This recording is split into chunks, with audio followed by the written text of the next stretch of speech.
നമസ്കാരം. My aim അക്കാഡമിയുടെ ഇന്നത്തെ ക്ലാസ്സിലേക്ക് എല്ലാവർക്കും സ്വാഗതം. ഇന്ന് നമ്മൾ ചർച്ച ചെയ്യാൻ പോകുന്ന വിഷയം ദേശീയ വരുമാനം എന്നതാണ്. ദേശീയ വരുമാനത്തിന്റെ പ്രധാന ഘടകങ്ങളായ GDP, GNP, NNP എന്നതിനെ പറ്റിയിട്ടും എങ്ങനെയെല്ലാം ദേശീയ വരുമാനം കണക്കാക്കാം എന്നതിനെ പറ്റിയിട്ടും നമുക്ക് ചർച്ച ചെയ്യാം. വിഷയത്തിലേക്ക് കടക്കുന്നതിന് മുന്നേ നിങ്ങൾ ഈ ചാനൽ ആദ്യമായിട്ടാണ് കാണുന്നതെങ്കിൽ സബ്സ്ക്രൈബ് ചെയ്യാൻ മറക്കരുത്. എന്താണ് ഒരു രാജ്യത്തിന്റെ ദേശീയ വരുമാനം? ഒരു രാജ്യത്തിന്റെ ഒരു വർഷത്തെ മൊത്തം വരുമാനമാണ്. ഒരു രാജ്യത്തിന്റെ ഒരു വർഷത്തെ മൊത്തം വരുമാനത്തെയാണ് ദേശീയ വരുമാനം എന്ന് പറയുന്നത്. അപ്പൊ അതിൽ എന്തൊക്കെ ഉൾപ്പെടും? അതായത് ഒരു രാജ്യത്ത് ഒരു വർഷമാണ് ടൈം പീരീഡ് അല്ലെങ്കിൽ സമയം, ഒരു വർഷം ഉൽപ്പാദിപ്പിക്കുന്ന സാധനങ്ങളുടെയും സേവനങ്ങളുടെയും ഭാഗമായിട്ട് ലഭിക്കുന്ന വരുമാനമാണ് രാജ്യത്തിന്റെ ദേശീയ വരുമാനം. ഒരു രാജ്യത്ത് ഒരു വർഷം ഉൽപ്പാദിപ്പിക്കുന്ന സാധനങ്ങളുടെയും സേവനങ്ങളുടെയും ഭാഗമായി ലഭിക്കുന്ന വരുമാനമാണ് ആ രാജ്യത്തിന്റെ ദേശീയ വരുമാനം. ഈ വരുമാനം എവിടെ നിന്നാണ് ലഭിക്കുന്നത്? കാർഷിക മേഖലയിൽ നിന്ന് ലഭിക്കുന്നുണ്ട്, അതുപോലെ വ്യവസായ മേഖലയിൽ നിന്ന് ലഭിക്കുന്നുണ്ട്, സേവന മേഖലയിൽ നിന്ന് ലഭിക്കുന്നുണ്ട്. അപ്പൊ ദേശീയ വരുമാനം എന്താണ്? കാർഷിക മേഖലയിൽ നിന്ന് ലഭിക്കുന്ന വരുമാനം, ഒരു വർഷത്തെ വരുമാനം പ്ലസ് വ്യവസായ മേഖലയിൽ നിന്ന് ലഭിക്കുന്ന വരുമാനം പ്ലസ് സേവന മേഖലയിൽ നിന്ന് ലഭിക്കുന്ന വരുമാനം, ഒരു വർഷത്തെ വരുമാനമാണ് ഈക്വൽ ടു ദേശീയ വരുമാനം. അങ്ങനെയാണ് കണക്കാക്കുന്നത്.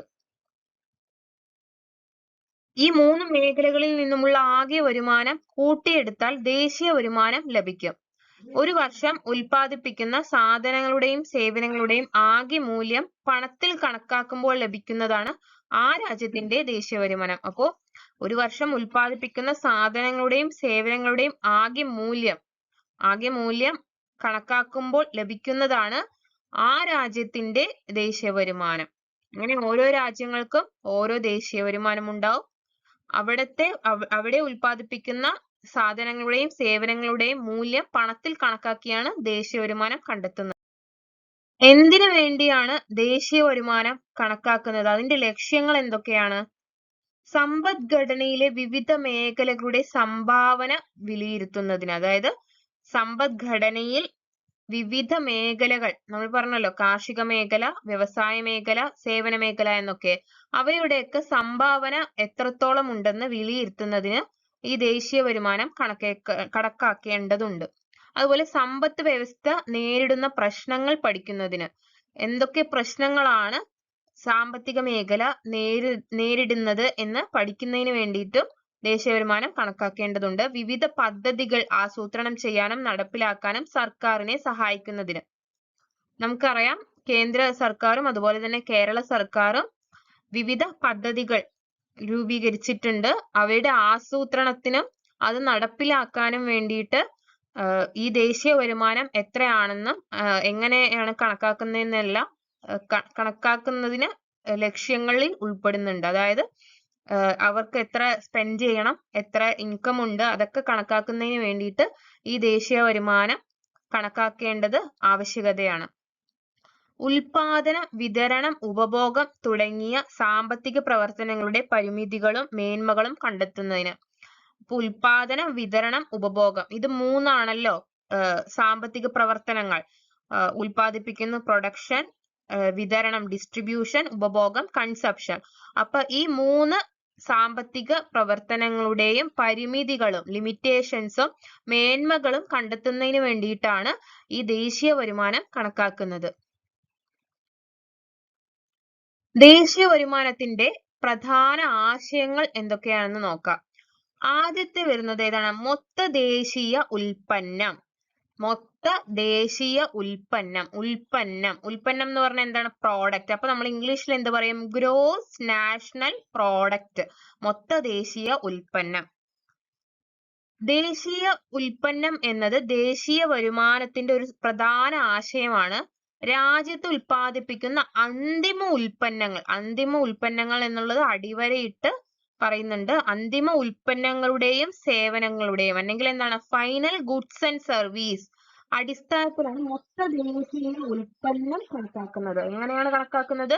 ഒരു രാജ്യത്ത് ഉൽപ്പാദിപ്പിക്കുന്ന അന്തിമ ഉൽപ്പന്നങ്ങളുടെയും സേവനങ്ങളുടെയും ഫൈനൽ ഗുഡ്സ് ആൻഡ് സർവീസിന്റെ അടിസ്ഥാനത്തിലാണ് മൊത്ത ദേശീയ ഉൽപ്പന്നം കണക്കാക്കുന്നത്. മൊത്ത ദേശീയ ഉൽപ്പന്നം, ഗ്രോസ് നാഷണൽ പ്രോഡക്റ്റ്, വളരെ പ്രധാനപ്പെട്ടതാണ്, ശ്രദ്ധിച്ച് മനസ്സിലാക്കേണ്ടതാണ്. അതായത് ഗ്രോസ് നാഷണൽ പ്രോഡക്റ്റ് എങ്ങനെയാണ് കണക്കാക്കുന്നത്? ആ രാജ്യത്ത് ഉൽപ്പാദിപ്പിക്കുന്ന മൊത്ത അന്തിമ സേവനങ്ങളുടെയും ഉൽപ്പന്നങ്ങളുടെയും അടിസ്ഥാനത്തിലാണ് കണക്കാക്കുന്നത്. ഉപഭോഗത്തിനായി ലഭിക്കുന്ന ഉൽപ്പന്നമാണ് അന്തിമ ഉൽപ്പന്നം. എന്താണ് ഫൈനൽ ഗുഡ്സ് എന്ന് പറയുന്നത്? നമ്മള് ഒരു ടൂത്ത് ബ്രഷ് വാങ്ങിക്കുന്നു അല്ലെ, അല്ലെങ്കിൽ ടൂത്ത് ബ്രഷ് വാങ്ങിക്കുന്നു, അല്ലെങ്കിൽ ബ്രഷ് ഉണ്ട്, അതിൽ നാരുകളും ഉണ്ട്, അതുപോലെ പ്ലാസ്റ്റിക്കിന്റെ ഒരു ഭാഗവും ഉണ്ട്. അപ്പോ ഇത് രണ്ടും കൂടി കൂടിച്ചേരുമ്പോഴാണ് ബ്രഷ് എന്നുള്ള ഒരു സാധനം ഉണ്ടാവുന്നത്. അപ്പൊ ഈ ബ്രഷ് എന്നുള്ള ആ അവസാനത്തെ സാധനമാണ് എന്ത്? അന്തിമ ഉൽപ്പന്നം. അതുപോലെ അതിലെ ഫൈബേഴ്സ് അല്ലെങ്കിൽ നാരുകളും ആ പ്ലാസ്റ്റിക്കിന്റെ ഭാഗവും അതിന് ഉപയോഗിക്കുന്ന രണ്ട് വസ്തുക്കളാണ്. അത് കൂടിച്ചേരുമ്പോഴാണ് അന്തിമ ഉൽപ്പന്നം ഉണ്ടാവുന്നത്. അങ്ങനെ നമുക്ക് ഉപഭോഗത്തിനായി ലഭിക്കുന്ന ഉൽപ്പന്നമാണ് അന്തിമ ഉൽപ്പന്നം. ഉൽപ്പാദിപ്പിക്കപ്പെടുന്ന അന്തിമ സാധനങ്ങളുടെയും സേവനങ്ങളുടെയും പണമൂല്യമാണ് മൊത്ത ദേശീയ ഉൽപ്പന്നത്തിൽ കണക്കാക്കുന്നത്. മണി വാല്യൂ, പണമൂല്യം. ഈ ബ്രഷ് നമ്മളൊരു 12 രൂപ കൊടുത്ത് വാങ്ങിക്കുകയാണെങ്കിൽ ആ 12 രൂപ എന്നുള്ള ആ ഒരു എമൗണ്ട് ആണ് നമ്മൾ ഈ മൊത്ത ദേശീയ ഉൽപ്പന്നം കണക്കാക്കുമ്പോൾ എടുക്കേണ്ട തുക. മണി വാല്യൂ ആണ് നമ്മൾ അതിൽ എടുക്കുന്നത്. ഒരു സാമ്പത്തിക വർഷത്തേക്കാണ് മൊത്ത ദേശീയ ഉൽപ്പന്നം കണക്കാക്കുന്നത്. ഇന്ത്യയിൽ ഏപ്രിൽ 1 മുതൽ മാർച്ച് 31 വരെയാണ് ഒരു സാമ്പത്തിക വർഷം. ഒരു സാമ്പത്തിക വർഷത്തേക്കാണ് മൊത്ത ദേശീയ ഉൽപ്പന്നം നമ്മൾ കണക്കാക്കുന്നത്. ഇന്ത്യയിൽ എങ്ങനെയാണ് നമ്മൾ കണക്കാക്കുന്നത്? ഏപ്രിൽ 1 മുതൽ മാർച്ച് 31 വരെയാണ് ഒരു സാമ്പത്തിക വർഷം. ഇന്ത്യയിലെ ഒരു സാമ്പത്തിക വർഷം തുടങ്ങുന്നത് ഏപ്രിൽ 1-നും അതുപോലെ അവസാനിക്കുന്നത് എന്താണ്? മാർച്ച് 31-നും. അപ്പോ തെറ്റിപ്പോകരുത്, ജാനുവരി 1 അല്ല, ഏപ്രിൽ 1 അവസാനിക്കുന്നത് മാർച്ച് 31. അതിനെയാണ് ഒരു സാമ്പത്തിക വർഷം എന്ന് പറയുന്നത്. ആ ഒരു കാലയളവിൽ ഉൽപ്പാദിപ്പിക്കുന്ന ഫൈനൽ ഗുഡ്സ് ആൻഡ് സർവീസ് അല്ലെങ്കിൽ അന്തിമ ഉൽപ്പന്നങ്ങളുടെയും സേവനങ്ങളുടെയും മണി വാല്യൂ അടിസ്ഥാനമാക്കിയാണ് മൊത്ത ദേശീയ ഉൽപ്പന്നം കണക്കാക്കുന്നത്, അല്ലെങ്കിൽ ഗ്രോസ് നാഷണൽ പ്രോഡക്റ്റ്. മൊത്ത ആഭ്യന്തര ഉൽപ്പന്നം എന്താണ്, അല്ലെങ്കിൽ ഗ്രോസ് ഡൊമസ്റ്റിക് പ്രോഡക്റ്റ് എന്താണ്? അതായത് മേഖലകൾ തിരിച്ചുള്ള സാമ്പത്തിക വിശകലനത്തിന് ദേശീയ വരുമാനത്തിന്റെ ഏറ്റവും ഉചിതമായ ആശയമാണ് മൊത്ത ആഭ്യന്തര ഉൽപ്പന്നം. മേഖലകൾ തിരിച്ച്, ഓരോ മേഖലയായി തിരിച്ചുള്ള സാമ്പത്തിക വിശകലനത്തിന് അനുയോജ്യമായിട്ടുള്ള ഉചിതമായിട്ടുള്ള ഒരു ആശയമാണ്, വരുമാനത്തിന്റെ ഏറ്റവും ഉചിതമായ ആശയത്തെയാണ് GDP എന്ന് പറയുന്നത്. GDP, gross domestic product. നമ്മൾക്കറിയാം, ഒരു സാമ്പത്തിക വർഷത്തിൽ രാജ്യത്തിന്റെ ആഭ്യന്തര അതിർത്തിക്കുള്ളിൽ ഉത്പാദിപ്പിക്കപ്പെടുന്ന സാധനങ്ങളുടെയും സേവനങ്ങളുടെയും ആകെ പണമൂല്യമാണ്, മണി വാല്യൂ ആണ് മൊത്തം ആഭ്യന്തര ഉൽപ്പന്നം. ഇവിടെ ആഭ്യന്തരം എന്നുള്ളൊരു വാക്കുണ്ട് അല്ലെ. നമ്മൾ നേരത്തെ പഠിച്ച എന്തായിരുന്നു? മൊത്തം ദേശീയ ഉൽപ്പന്നം എന്നായിരുന്നു. ദേശീയം എന്ന് വെച്ചാൽ എന്താണ്? ദേശം അല്ലെങ്കിൽ രാഷ്ട്രം. നമ്മുടെ രാഷ്ട്രം ഇന്ത്യയാണ്. അപ്പൊ ഇന്ത്യയിൽ ഒരാള് വിദേശത്ത് ജോലി ചെയ്താലും അദ്ദേഹം ഇന്ത്യൻ സിറ്റിസൺ ആണ് അല്ലെ. ഇന്ത്യയുടെ രാഷ്ട്രത്തിൽ ഉൾപ്പെടുന്ന ആളാണ്, ഇന്ത്യൻ രാഷ്ട്രത്തിൽ ഉൾപ്പെടുന്ന ആളാണ്. ഇദ്ദേഹത്തെ വിദേശത്ത് ജോലിയുണ്ട്, വിദേശത്തെ ഏതെങ്കിലും ഒരു ജോലി ആയിരിക്കാം, അല്ലെങ്കിൽ എന്താണ്, വിദേശത്താണ് തങ്ങളുടെ ഉൽപ്പന്നം ഫൈനൽ ഗുഡ്സ് പ്രൊഡ്യൂസ് ചെയ്യുന്നുണ്ട്. അതായത് ഇന്ത്യയിൽ ഒരു കമ്പനി, ഉദാഹരണം ടാറ്റ ഒരു കാർ കമ്പനിയാണ്, അവര് വിദേശത്താണ് കാർ ഉണ്ടാക്കുന്നതെന്ന് കരുതുക. പക്ഷെ അവരെന്താണ്? ഇന്ത്യൻ സിറ്റിസൺ ആണ് അല്ലെ. അതിന്റെ ഓണർ എന്ന് വെച്ചാൽ ഇന്ത്യൻ സിറ്റിസൺ ആണ്. അപ്പൊ നമുക്ക് കണക്കാക്കാം, ഗ്രോസ് നാഷണൽ പ്രോഡക്റ്റ് അല്ലെങ്കിൽ മൊത്ത ദേശീയ ഉൽപ്പന്നം കണക്കാക്കുമ്പോൾ നമ്മൾ അവരുടെ വരുമാനം കണക്കാക്കുന്നുണ്ട്. കാരണം എന്താണ്? അവർ ഇന്ത്യരാണ്. അപ്പൊ നമ്മൾ ദേശീയം എന്ന് പറയുമ്പോൾ എന്താണ്? ദേശത്തിൽ ഉൾപ്പെടുന്ന ആളാണ് അല്ലെ, രാഷ്ട്രത്തിൽ ഉൾപ്പെടുന്ന ആളാണ്. അപ്പൊ നമുക്ക് തീർച്ചയായിട്ടും അവരുടെ ഉൽപ്പന്നത്തിന്റെ മൂല്യം ഗ്രോസ് നാഷണൽ പ്രോഡക്റ്റ് അല്ലെങ്കിൽ മൊത്ത ദേശീയ ഉൽപ്പന്നം കണക്കാക്കുമ്പോൾ അവരുടെ ശമ്പളം അല്ലെങ്കിൽ അവരുടെ വരുമാനം, അവരുടെ ഉൽപ്പന്നം വിറ്റ് കിട്ടുന്ന ആ മണി വാല്യൂ നമുക്ക് കണക്കാക്കേണ്ടതുണ്ട്. എന്നാൽ നമ്മൾ മൊത്ത ആഭ്യന്തര ഉൽപ്പന്നം കണക്കാക്കുമ്പോൾ ഇന്ത്യക്കകത്ത് ഉൽപ്പാദിപ്പിക്കുന്നവ മാത്രമേ നമ്മൾ കണക്കാക്കുന്നുള്ളൂ. അപ്പൊ നമ്മൾ എന്താണ് വിദേശത്ത് ജോലി ചെയ്യുന്ന ഒരു ഇന്ത്യന്റെ ശമ്പളം അതിൽ ഉൾപ്പെടുത്തുന്നില്ല. ഒരു സാമ്പത്തിക വർഷത്തിൽ രാജ്യത്തിന്റെ ആഭ്യന്തര അതിർത്തിക്കുള്ളിൽ ഉൽപ്പാദിപ്പിക്കപ്പെടുന്ന സാധനങ്ങളുടെയും സേവനങ്ങളുടെയും ആകെ പണമൂല്യമാണ് മൊത്ത ആഭ്യന്തര ഉൽപ്പന്നം. ആഭ്യന്തര അതിർത്തി ഏതാണ്? നമുക്ക് അറിയാം, കടൽ അതിർത്തിയും കര അതിർത്തിയും ഉണ്ട് അല്ലെ? ചിത്രത്തിൽ കാണാൻ പറ്റുന്ന പോലെ ഇന്ത്യയുടെ മാപ്പാണ്. നമുക്ക് ഇവിടെ കടൽ അതിർത്തിയാണ്, ഇതുപോലെ കര അതിർത്തിയാണ്. അപ്പൊ ഈ അതിർത്തിക്കുള്ളിലാണ് നമ്മുടെ രാജ്യം. ഇതാണ് നമ്മുടെ രാജ്യം. ഈ രാജ്യത്തിനകത്ത് നമുക്കതുപോലെ ഇവിടെ ആൻഡമാൻ നിക്കോബാർ ഐലൻഡ്സ് ഉണ്ട്, ലക്ഷദ്വീപ് ഐലൻഡ്സ് ഉണ്ട്. ഇതെല്ലാം നമ്മുടെ രാജ്യത്തിൽ ഉൾപ്പെട്ട കാര്യങ്ങളാണ് അല്ലെ? അപ്പൊ അതിനകത്ത് ആ അതിർത്തിക്കുള്ളിൽ ഉൽപ്പാദിപ്പിക്കപ്പെടുന്ന സാധനങ്ങളുടെയും സേവനങ്ങളുടെയും ആകെ പണമൂല്യമാണ് മൊത്ത ആഭ്യന്തര ഉൽപ്പന്നം. അപ്പോ ഉദാഹരണത്തിന് നമ്മൾ വിചാരിക്കുകയാണ്, അമേരിക്കയിൽ നിന്നോ ചൈനയിൽ നിന്നോ ഒരാള് ഇന്ത്യയിൽ ജോലി ചെയ്യുകയാണ്. അപ്പൊ അയാളുടെ ശമ്പളം അതിൽ ഉൾപ്പെടുന്നുണ്ടോ? ഉണ്ട്. കാരണം എന്താണ്? അത് നമ്മുടെ രാജ്യത്തിനകത്താണ് അദ്ദേഹത്തിന്റെ ശമ്പളം ഉൾപ്പെടുന്നത് അല്ലെ? അപ്പൊ അവർക്ക് ലഭിക്കുന്ന ശമ്പളം, അല്ലെങ്കിൽ ഇവിടെ ഉണ്ടാക്കുന്ന പ്രോഡക്റ്റ് വേറൊരു വിദേശ കമ്പനി ആയിക്കോട്ടെ, ഏതെങ്കിലും ഒരു വിദേശ കമ്പനി ഇവിടെയാണ് ഉൽപാദനങ്ങൾ ഉണ്ടാക്കുന്നതെങ്കിൽ അവരുടെ ആ രാജ്യത്തിന്റെ അതിർത്തിക്കുള്ളിൽ ഉൽപ്പാദിപ്പിക്കപ്പെടുന്ന സാധനങ്ങളുടെയും സേവനങ്ങളുടെയും ആകെ പണമൂല്യമാണ് മൊത്ത ആഭ്യന്തര ഉൽപ്പന്നം. അപ്പൊ അവര് ഉൽപ്പാദിപ്പിക്കുന്നത് എവിടെയാണ്? നമ്മുടെ അതിർത്തിക്കുള്ളിലാണ്. നമ്മുടെ രാജ്യത്തിന്റെ അതിർത്തിക്കുള്ളിലാണെങ്കിൽ നമ്മുടെ GDP-യിൽ അവരുടെ സേവനം കണക്കാക്കും. എന്നാൽ വിദേശി ഇന്ത്യക്കാരുടെ സേവനങ്ങൾ കണക്കാക്കുമോ? ഇല്ല. അപ്പൊ അതാണ് നമ്മൾ GNP കണക്കാക്കുമ്പോഴാണ് വിദേശി ഇന്ത്യക്കാരുടെ സേവനങ്ങളും ശമ്പളവും എല്ലാം കണക്കാക്കുന്നത്. എന്നാൽ GDP കണക്കാക്കുമ്പോൾ ഇന്ത്യക്കകത്ത് ഉൽപ്പാദിപ്പിക്കുന്ന അല്ലെങ്കിൽ അവരുടെ മണി വാല്യൂ, സേവനങ്ങളുടെ മണി വാല്യൂ, അല്ലെങ്കിൽ ഉൽപ്പാദിപ്പിക്കപ്പെടുന്ന പ്രോഡക്ട്സിന്റെ മണി വാല്യൂ അല്ലെങ്കിൽ പണമൂല്യം മാത്രമേ കണക്കാക്കുകയുള്ളൂ. ഇത് മാറിപ്പോകരുത്. എപ്പോഴും നമ്മൾ നോക്കണം, ഗ്രോസ് ഡൊമസ്റ്റിക് പ്രൊഡക്റ്റ് ആണോ, GD ആണോ, GDP ആണോ, GNP ആണോ, നാഷണൽ പ്രോഡക്റ്റ്. നാഷണൽ എന്ന് പറഞ്ഞാൽ എന്താണ്? നാഷണലിൽ ഉൾപ്പെടുന്ന ഏതൊരു വ്യക്തി, അദ്ദേഹം വിദേശത്ത് വർക്ക് ചെയ്താലും അദ്ദേഹത്തിന്റെ കൂലി ഉൾപ്പെടുന്നുണ്ട് അല്ലെ? അപ്പൊ ഇത് ഒരിക്കലും മാറിപ്പോകരുത്. അതുകൊണ്ടാണ് ഞാൻ വീണ്ടും വീണ്ടും പറയുന്നത്. അതുപോലെ വിദേശത്ത് ജോലി ചെയ്യുന്ന വ്യക്തികളുടെ വരുമാനം വിദേശ രാജ്യങ്ങളിൽ പ്രവർത്തിക്കുന്ന സ്ഥാപനങ്ങളുടെയും സംരംഭങ്ങളുടെയും ലാഭം തുടങ്ങിയവ ഇതിൽ ഉൾപ്പെടുത്തില്ല. ഞാൻ നേരത്തെ പറഞ്ഞില്ലേ, അതായത് നമ്മുടെ ഇന്ത്യക്കാര് പുറത്ത് ജോലി ചെയ്യുന്ന ഒരുപാട് വിദേശി ഇന്ത്യക്കാരുണ്ട്. അവരുടെ ഒന്നും വരുമാനം നമ്മൾ GDP കണക്കാക്കുമ്പോൾ എടുക്കുന്നില്ല. ഓക്കെ, നമ്മൾ GDP കണക്കാക്കുമ്പോൾ ഇന്ത്യക്ക് പുറത്ത് ജോലി ചെയ്യുന്നവരുടെ അല്ലെങ്കിൽ ഇന്ത്യക്ക് പുറത്ത് വരുമാനമുള്ളവരുടെ GDP നമ്മൾ കണക്കാക്കുന്നില്ല. അപ്പൊ നമ്മൾ ഏതിലാണ് അവരുടെ മൂല്യങ്ങൾ, അവരുടെ വരുമാനം കണക്കാക്കുന്നത്? GNP-യിലാണ്. മൂന്നാമതായിട്ടുള്ളത് ഏതാണ്? ദേശീയ ഉൽപ്പന്നം അല്ലെങ്കിൽ നെറ്റ് നാഷണൽ പ്രോഡക്റ്റ് അല്ലെ? അപ്പൊ നമുക്കറിയാം, യന്ത്ര സാമഗ്രികളും മറ്റ് സാധനങ്ങളും ഒക്കെ ഉപയോഗിക്കുമ്പോൾ പഴക്കം കൊണ്ട് എന്താണ്? തേയ്മാനം സംഭവിക്കുന്നുണ്ട്. ഈ തേയ്മാനം പരിഹരിക്കാൻ ആവശ്യമായ ചെലവാണ് തേയ്മാന ചെലവ് എന്ന് വിശേഷിപ്പിക്കുന്നത്. അപ്പൊ നമുക്കറിയാം, എന്ത് സാധനങ്ങളാണെങ്കിലും ഇപ്പൊ നമ്മളൊരു ബൈക്ക് ഉണ്ടല്ലേ, ബൈക്ക് ഉണ്ടെങ്കിൽ വാങ്ങിച്ച വില 1.5 ലക്ഷം രൂപയാണെന്ന് കരുതുക. നമ്മൾ വിൽക്കുമ്പോ 1.5 ലക്ഷം കിട്ടുമോ? ഇല്ല, സെക്കൻഡ് ഹാൻഡ് ആയി അല്ലേ? അപ്പൊ അതിന്റെ തേയ്മാനം സംഭവിച്ചു. നമ്മൾ 6 മാസം കഴിഞ്ഞ് വിറ്റാലും 1 മാസം കഴിഞ്ഞ് വിറ്റാലും 1 വർഷം കഴിഞ്ഞ് വിറ്റാലും അതിനനുസരിച്ച് വിലയിൽ വ്യത്യാസം ഉണ്ടാവും. എത്ര കിലോമീറ്റർ ഓടി എന്നെല്ലാം നോക്കും അല്ലെ? അപ്പൊ അതൊക്കെ എന്താണ് അതിൽ നോക്കുന്നത്? വാങ്ങിക്കുന്നവര്, സെക്കൻഡ് ഹാൻഡ് സാധനങ്ങൾ വാങ്ങിക്കുന്നവര്, അതിന്റെ തേയ്മാനമാണ്. അപ്പൊ അവർക്ക് ഉണ്ടാവാൻ പോകുന്ന ചെലവ്, അത് തേയ്മാന നഷ്ടം കൊണ്ടുണ്ടാവുന്ന ആ ചെലവാണ് അവർ കണക്കാക്കിയിട്ടാണ് ഇങ്ങനെ യൂസ്ഡ് കാസിനൊക്കെ വില കുറയുന്നത്.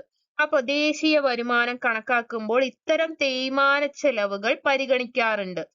മൊത്ത ദേശീയ ഉൽപ്പന്നത്തിൽ നിന്ന് തേയ്മാന ചെലവ് കുറയ്ക്കുമ്പോൾ ലഭ്യമാകുന്നതിനെയാണ് ദേശീയ ഉൽപ്പന്നം എന്ന് പറയുന്നത്. അപ്പോ മൊത്ത ദേശീയ ഉൽപ്പന്നം അല്ലെങ്കിൽ ഗ്രോസ് നാഷണൽ പ്രോഡക്റ്റിന് തേയ്മാന ചെലവ് മൈനസ് ഡിപ്രിസിയേഷൻ ചെയ്യുമ്പോൾ ലഭിക്കുന്നതാണ് എന്താണ് നെറ്റ് നാഷണൽ പ്രോഡക്റ്റ് NNP, അറ്റദേശീയ വരുമാനം ലഭിക്കുന്നത്. അപ്പൊ നമുക്ക് ഇതിന്ന് ഒരു ഫോർമുല ഉണ്ടാക്കാം അല്ലേ? അറ്റദേശീയ ഉൽപ്പന്നം എങ്ങനെ ലഭിക്കാം? ഈക്വൽ ടു മൊത്ത ദേശീയ ഉൽപ്പന്നം മൈനസ് തേയ്മാന ചെലവ്. അവന്നെങ്കിൽ എന്താണ് NNP equal to GNP minus depreciation. അതാണ് ആ ഫോർമുല. അപ്പൊ ഇത് വളരെ ഇമ്പോർട്ടന്റ് ആണ്, പഠിച്ചു വെക്കുക. സാങ്കേതികമായി അറ്റദേശീയ ഉൽപ്പന്നമാണ് ദേശീയ വരുമാനമായി അറിയപ്പെടുന്നത്. അപ്പോ നെറ്റ് നാഷണൽ പ്രോഡക്റ്റ് ആണ് സാങ്കേതികമായിട്ട് ടെക്നിക്കലി എന്താണ് നമ്മുടെ ദേശീയ വരുമാനമായി അറിയപ്പെടുന്നത്. ഏതാണ്? അറ്റദേശീയ വരുമാനമാണ്. NNP ആണ് സാങ്കേതികമായി നമ്മുടെ ദേശീയ വരുമാനമായി അറിയപ്പെടുന്നത്. പ്രതിശീർഷ വരുമാനം അല്ലെങ്കിൽ എന്താണ് പറയാ പെർ ക്യാപിറ്റ ഇൻകം.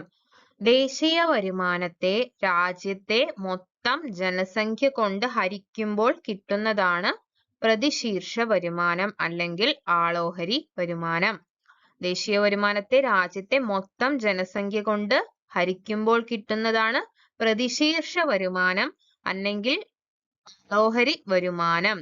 രാജ്യങ്ങളെ തമ്മിൽ താരതമ്യം ചെയ്യാനും ജനങ്ങളുടെ സാമ്പത്തിക നില മനസ്സിലാക്കാനും ആണ് ഈ ഒരു വരുമാനം സഹായിക്കുന്നത്. ഈ പ്രതിശീർഷ വരുമാനം സഹായിക്കുന്നത് രാജ്യങ്ങൾ തമ്മിൽ താരതമ്യം ചെയ്യാനും ജനങ്ങളുടെ സാമ്പത്തിക നില എങ്ങനെയാണെന്ന് മനസ്സിലാക്കാനും വേണ്ടിയിട്ടാണ്.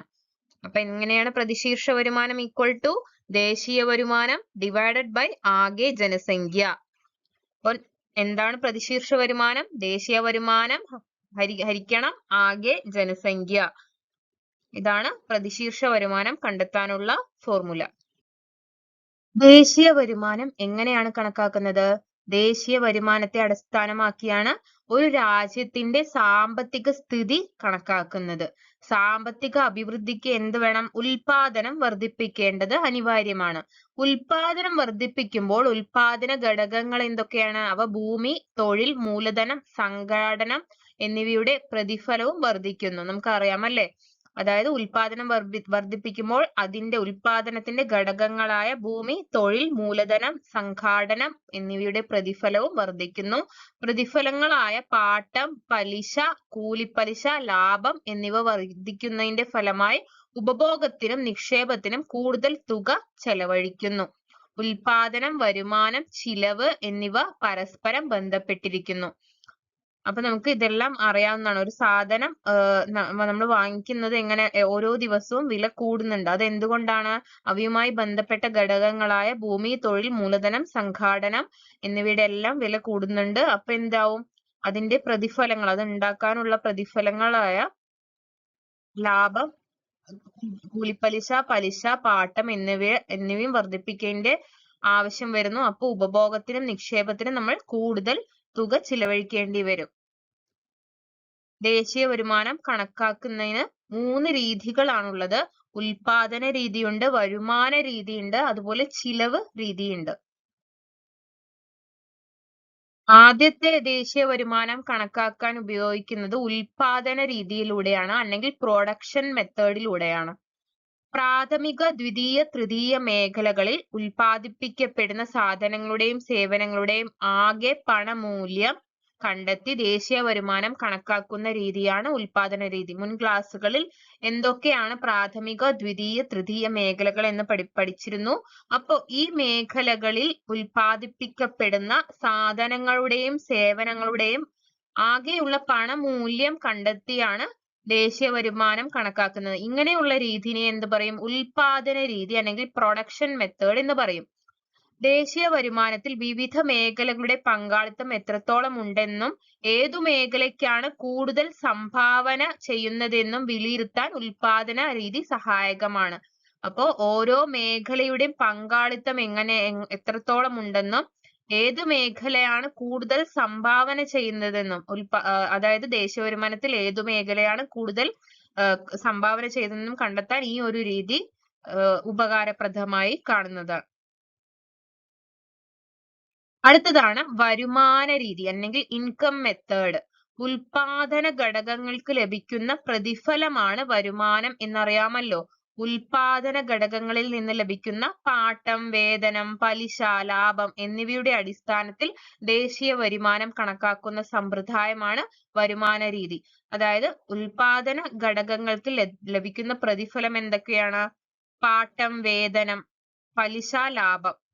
വേതനം എന്നുള്ളത് സർവീസിന് ലഭിക്കുന്നതാണ്. അതുപോലെ പാട്ടം ഒരു ഭൂമി പാട്ടത്തിന് കൊടുത്ത് കിട്ടുന്നത്. അതുപോലെ പലിശ, അതുപോലെ ലാഭം എന്നിവയുള്ള അടിസ്ഥാനത്തിൽ കണക്കാക്കുന്ന ദേശീയ വരുമാനം എങ്ങനെ കണക്കാക്കും? വരുമാന രീതി അഥവാ ഇൻകം മെത്തേഡ് ആയിട്ടാണ് കണക്കാക്കുന്നത്.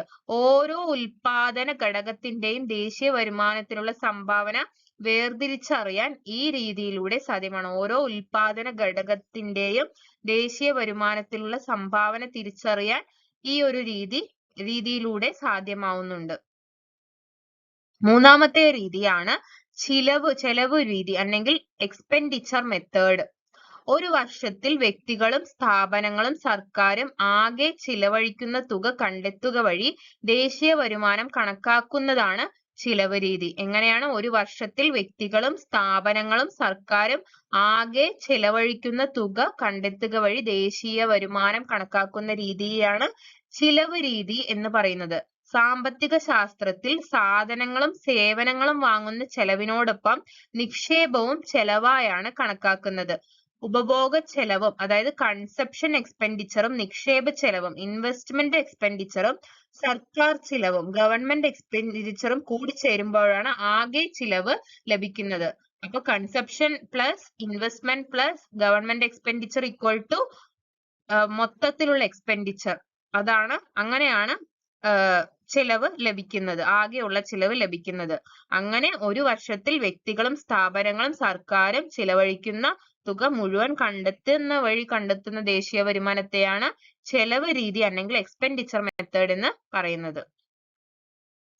ആരാണ് ഈ ദേശീയ വരുമാനം ഒക്കെ കണക്കാക്കുന്നത്?